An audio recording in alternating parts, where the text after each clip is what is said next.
Doctor ortho Ayurvedic oil और capsule, अब दर्द भी घुटने टेकेगा। हरियाणा पुलिस में 5500 कांस्टेबल भर्ती के लिए पीएमटी का दूसरा शेड्यूल जारी। 5 से 9 मई तक होगी जांच। अभ्यर्थी ऑनलाइन डाउनलोड कर सकते हैं एडमिट कार्ड।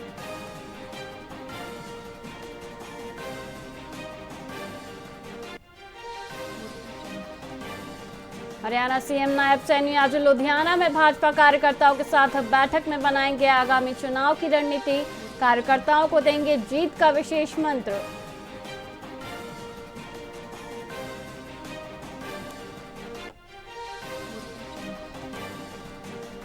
भिवानी में भाजपा की संगठनात्मक बैठक आयोजित। जिलाध्यक्ष वीरेंद्र कौशिक ने कार्यकर्ताओं को बताया पार्टी की असली शक्ति। आगामी चुनाव के लिए बनाई बूथ स्तर की मजबूत रणनीति।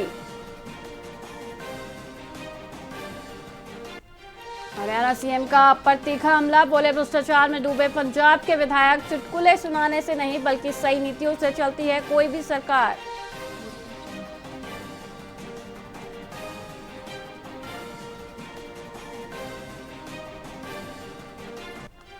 पारुल चौधरी ने संभाला हरियाणा महिला कांग्रेस अध्यक्ष का कार्यभार। पटौदी से प्रत्याशी और वकील रही पारुल के शपथ ग्रहण में जुटे कांग्रेस के कई दिग्गज नेता।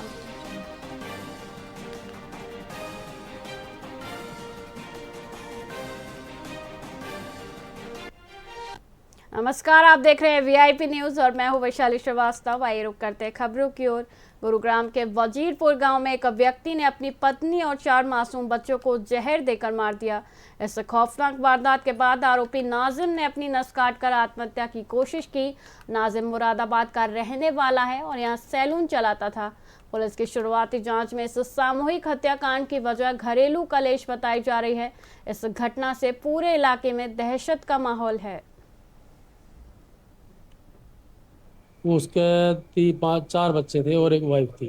उसने गरम जहर देकर अपनी वाइफ को मार दिया और खुद नस काट ली। अभी हॉस्पिटल में है। अभी पूरा प्रशासन आया हुआ था यहाँ। अभी कुछ कन्फर्म नहीं क्या हुआ क्या नहीं हुआ। रहता तो यहाँ 8-9 महीने से रहता था। अभी सैलून की दुकान थी उसकी, अपनी सैलून की दुकान करके जूनगढ़ी में वहाँ रहता था वो। अभी कुछ मामला सामने आया नहीं, क्या हुआ क्या नहीं। बच्चे, बड़ी लड़की थी 14 साल की थी और बाकी 3 लड़की थी, 1 लड़का। तो सर कुछ मामला सामने आया नहीं है। अभी पूरा प्रशासन यहाँ होता, अभी डेड बॉडी गई है, ले गए हैं। देखो, अभी उसमें 5 लोगों की डेथ हुई है। एक महिला है और 4 बच्चे हैं, जिनमें से 3 लड़कियां हैं, 1 लड़का है। तो उनकी डेथ हुई है। अब जहर दिया है या गला दबाया, ये चीज़ सामने आएगी। अभी इन्वेस्टिगेशन चल रही है उस पर। और उसके हस्बैंड को चोटें हैं हाथ पे, मतलब उसने ही ऐसा कुछ किया है। तो अभी इस पे चल रही है इन्वेस्टिगेशन, तो उसके हिसाब से कार्रवाई। जो अभी तो जो सामने आया है, अभी उनकी अंदरूनी जो फैमिली की जो चीज़ें आई हैं सामने, जिस वजह से इसने सोचा है कि भाई इसको अब मेरे परिवार को जीने की आवश्यकता नहीं है, तो उसने ये सब किया है। फिर खुद भी मरने की कोशिश की है। वो पानीपत में ब्लैकमेलिंग का एक सनसनीखेज मामला सामने आया है, जहां एक महिला ने अपने पूर्व प्रेमी आशीष पर गंभीर आरोप लगाए हैं। पीड़िता के अनुसार शादी से पहले के अश्लील वीडियो वायरल करने की धमकी देकर आरोपी सालों से उसका शारीरिक शोषण कर रहा था। आरोपी पति को छोड़ने और साथ में रील बनाने का दबाव भी बनाता था। विवाद बढ़ने पर अब पति ने तलाक की धमकी दी है। किला थाना पुलिस मामले की गहनता से जांच कर रही है। इस नाम का लड़का है, मेरे को रास्ते में रोकता है, मेरे को मारने की धमकी देता है और मेरे साथ ज़बरदस्ती रिलेशन बनाता है।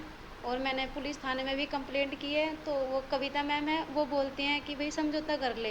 हो गए सर, 1.5 साल हो गया है। अच्छा, हाँ जी। थानों कौन से थाने में आपका मामला है? उसमें किला चौकी में है सर। कितनी बार आपने वहाँ पे शिकायत दी है? काफ़ी बार गई हूँ सर, पर कोई सुनवाई नहीं हो रही है। अभी मेरे को 18 तारीख से चक्कर ही काट रही हूँ, कुछ नहीं कर रहे हैं वो लोग। मारने की धमकी देता है। मारने की धमकी? हाँ जी, हाँ जी सर, पर कोई क्या करे, अब हिम्मत करके तो आना पड़ेगा। बच्चों को देखना पड़ता है, बच्चों को भी मारने की धमकी देता है। मेरे परिवार में कौन कौन है आपके? मेरा कोई नहीं है सर, मैं अकेली हूँ। मेरे हस्बैंड भी इसकी वजह से दूर रहते हैं। ये मारने की धमकी देता है मेरे हस्बैंड को भी। मैं और मेरे बच्चे रेंट पर अकेले रहते हैं। आपके माँ बाप? मेरे मम्मी पापा नहीं है। क्या करोगे आप? एसपी सर के पास जाके पेश होंगी सर। अब उनसे कहेंगे, उनसे गुहार लगाएंगे, उनसे रिक्वेस्ट करेंगे।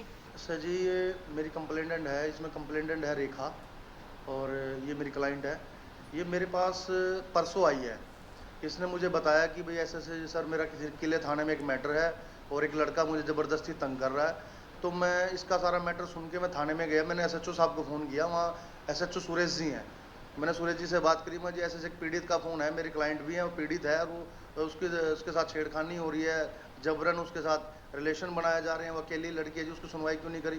20 तारीख की कंप्लेंट है, कोई सुनवाई नहीं हो रही है। और मेन इसमें कविता मैडम ने अब तक इसको बिल्कुल इग्नोर कर रही है इस पर्चे को। देखिए ऐसी एक कंप्लेंट हमारे पेंडिंग है थाना किला में, और क्योंकि पुराना वो आप लिव इन में भी रहे हैं, वो खुद ही लड़की बता रही है कि उसके संबंध थे, आना जाना अच्छे से था, उसकी फ्रेंडशिप थी।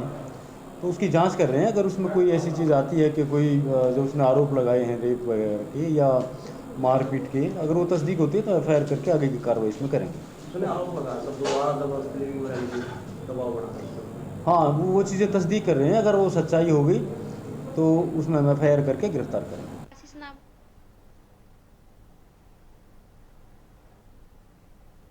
फिलहाल के लिए इतना ही, मुझे दीजिए इजाजत। देखते रहिए वीआईपी न्यूज़। नमस्कार।